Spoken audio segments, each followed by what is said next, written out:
Rich, eccentric, and deadly, Robert Durst wasn't your typical murder suspect.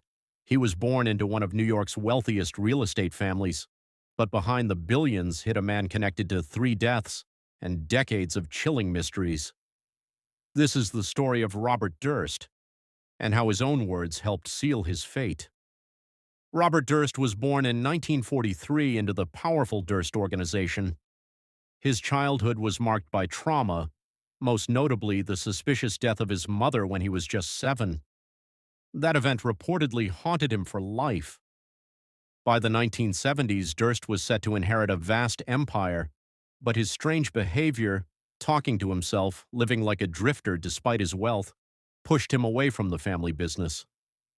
In 1982, Robert's wife, Kathleen McCormick Durst, vanished. The two had a rocky relationship, and Kathy had reportedly told friends she feared Robert would harm her.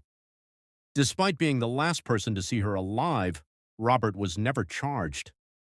Police investigations stalled, no body was ever found, and the case went cold for years. Fast forward to 2000. Susan Berman, Robert's longtime friend and media confidant, was found shot in the back of the head in her Los Angeles home. Just days before, police had contacted her to talk about Kathy's disappearance.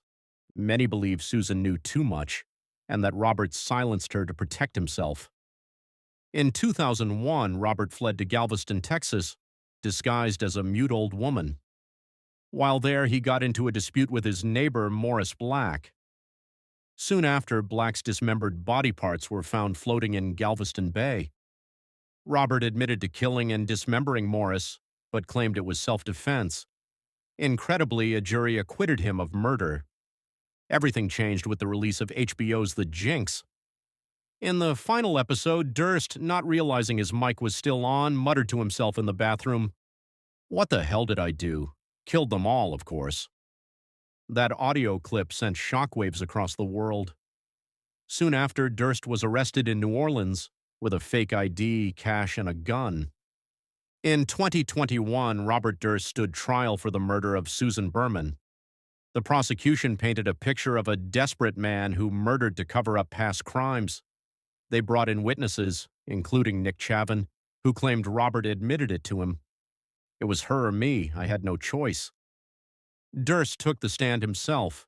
He admitted to lying in the past but denied killing Susan. On September 17, 2021, Durst was found guilty of first-degree murder. He was sentenced to life in prison. Just a few months later, on January 10, 2022, Robert Durst died in custody at the age of 78. With his death, the full truth behind Kathy's disappearance may never be known, but justice, at least partially, caught up with Robert Durst. Robert Durst lived a life few could understand, marked by wealth, loss, deception, and death. His story is a dark reminder that the truth always finds a way to rise, sometimes from the very mouth of the accused.